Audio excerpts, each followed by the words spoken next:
We all want to be unique, yet we have habits and rituals that keep us from performing at the top of our game.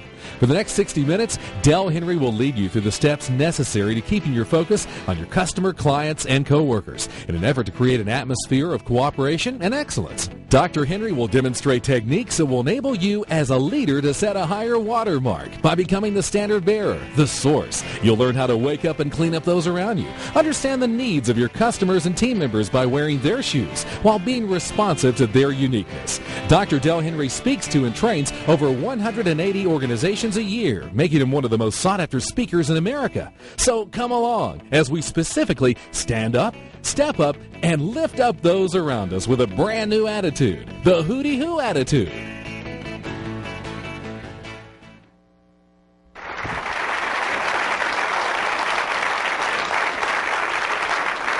Woo! Good afternoon. It is so wonderful to be here. Thanks for letting me come. I've been looking forward to this all day long. How many of you have ever driven to work, walk into where you work, stand there for just a moment and go, I don't remember driving here? How many? Yeah. How many of you have ever driven to work with your parking brake on, didn't know the difference? Isn't that something? You know, what we do in life is a lot about ritual. Doing things over and over and over. And sometimes, you know what? We just go to sleep. We don't think about what we're saying. We don't think about what we're doing. All those things just kind of blend together. And we've got, now, for example, a lot of you have just done a ritual. You checked into a hotel either today or yesterday or the day before getting ready to. Isn't that a ritual? Walk up to the front. Hi, my name is. And they say, yes, of course. And we have your room right here. And they give you a little plastic key. You go about finding the floor that you're supposed to be on, finding the room that you're supposed to be in. And then you walk inside. And that's a ritual too. I mean, don't you unpack the same way? I mean, well, I'm in Atlanta, Georgia, doing a program in Atlanta, Georgia. And I'm very excited to be there. Get in about, 11:30, 12 o'clock at night. Walk into the hotel. Hi, my name's Dale Henry. Dr. Henry, we have a key right here for you. Hands me a packet. I look at the thing. I say, okay. I go up the elevator, get off on the appropriate floor. Walk to the appropriate room. Slide my little plastic key in. Walk inside. Now, folks, when I go in a hotel room for Dale Henry, it's a ritual. Because I do it about 180 times a year. And I walk in, and this is what I do. I always set my luggage right inside the door. Hey, the bathroom's on one side, closet's on the other. That's where I'm going to do all my business.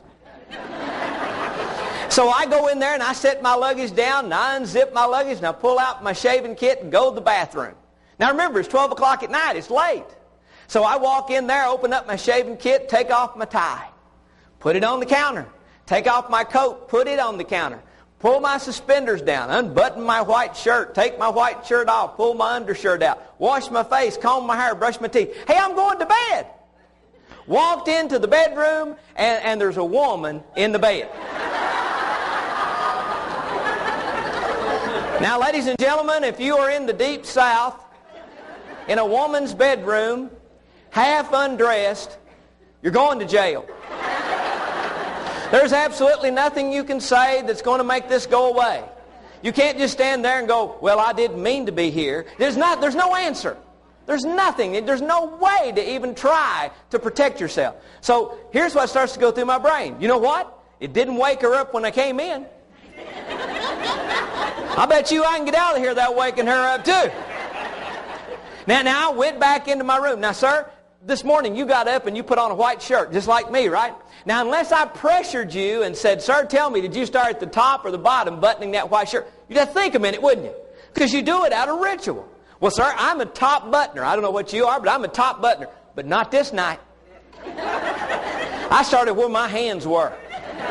Because my big objective is get out of this room. Now, sir, because that's a different ritual for me, I get to the top, I'm a button off. Neatness does not count in prison. I throw my tie around my neck. I shove in half my shirt tail. I pull up one suspender. Ma'am, I just need a little support. You know how that is.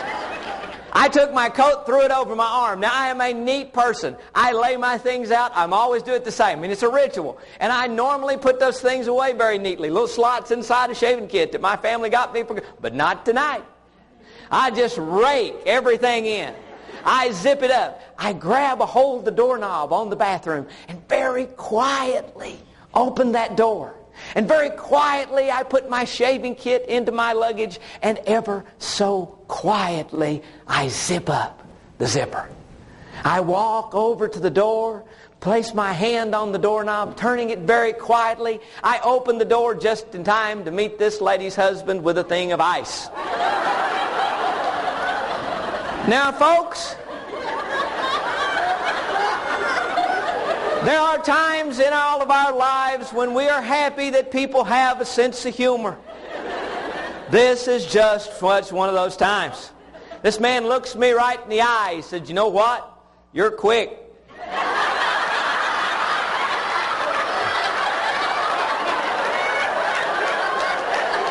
I said, "Obviously not quick enough." Now I went down and I got another room. Now, ma'am, do you think that changed my ritual? You better believe it did. I walk in a room every time I walk in a room by myself in a hotel. I do this. Hooty-hoo! Because I want to make sure there ain't nobody in there but me. Now, I get up the next morning. Again, ritual, I love to run. I get up, exercise, get a little energy burned off, and that's what I'm doing this particular day. And I get up, it's about 15 minutes till 6. I go over and I put on my running clothes, and I'm going to leave, so I grab a hold of the door. Now, this is the Marriott in Atlanta, remember? The Marriott in Atlanta, they have little alcoves, little recesses into the hall where people, don't have to swing the door out in the hall when they leave the room. So I step out of my alcove, I shut the door, make sure it's locked, I look across the hall. Now, folks, I told you I check into a lot of hotel rooms. A lot of hotel rooms. But I saw something that day I had never seen in any of my journeys. Right across the hall from me in her little alcove was a woman in her underwear. Now, ladies and gentlemen, I was raised by a Southern lady. A woman who has taught me every single Southern nicety there is you can say to another person. Ma'am, if I meet you on the street, my mother's voice is in my head, tells me exactly what to say to you.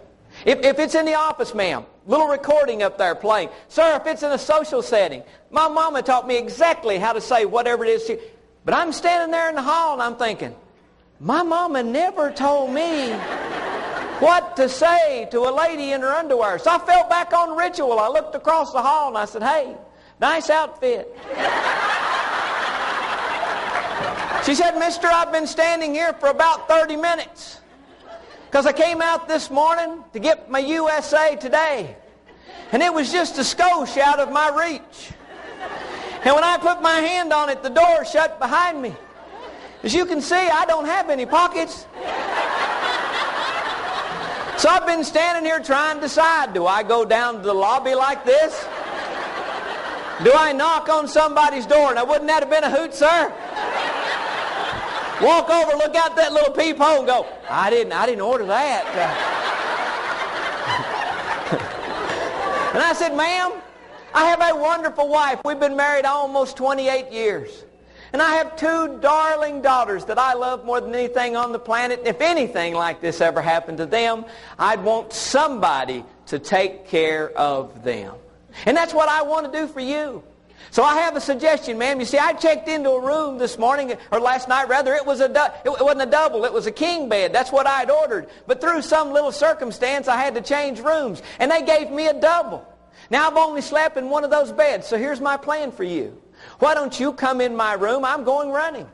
Take the sheet off of the bed that hadn't been slept in. Make yourself a toga. I'll go down to the front desk. I'll tell them what's happened to you. They'll send a bellman up. They'll let you in your room. Ma'am, would that be satisfactory? She said, that would be spectacular.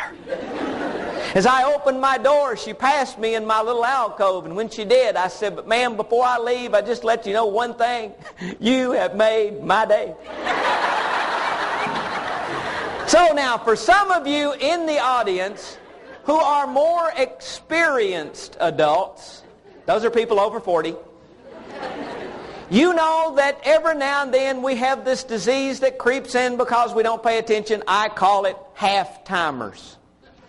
Half-timers is that, precursor to the full-blown Alzheimer's. We just, forget half the stuff we know. Well, for those of you in the audience who have half-timers, I have to remind you that this is the same hotel. The same young man who checked me in is at the desk. I go up. I said, I've got a little problem. He said, what is it now? I said, you see, I found this half-dressed woman in the hall. And she's in my room now. He said, so you're gathering them up? I said, you see, she doesn't belong to me. He said, and tell me how this is a problem. I said, she's so embarrassed. We need to get her in her room. Is there any way that we can send a bellman up to let... He said, Dr. Henry, I can't do that. See, I'm the night auditor and nobody's here yet. The shift hadn't came in. But here's what I can do. How about if I call up to your room, get her room number, I'll make a key, you take it up. After all, you've already seen her. That way, you can get her in her room and you can go on your run and everything will be cool. I said, fantastic. So I gave him my room number. He dialed the number. Shortly after about 2 or 3 seconds on the phone, he put his hand on the receiver. He said, you sure this is your number? I said, I'm positive it's my number. Why would you ask? He said, the phone's busy. Ritual. How many of you, when you're out of town, grab a hold of that telephone, call in the office, get your voicemail? That's what I'd done that morning. Putting it down in a strange phone, strange receiver, off the hook. I said, I'll tell you what I'll do. I'll run up. I'll tell her to hang up the phone. You keep trying to call, because I'd really like to get my run in before I do my program today. He said, okay, I'll keep trying. I go up. I knock on the door. She comes to the door in her toga. I said, ma'am, I believe I've left the phone off the hook when I called my office this morning. She said, no, the phone works great. Your wife, she just called.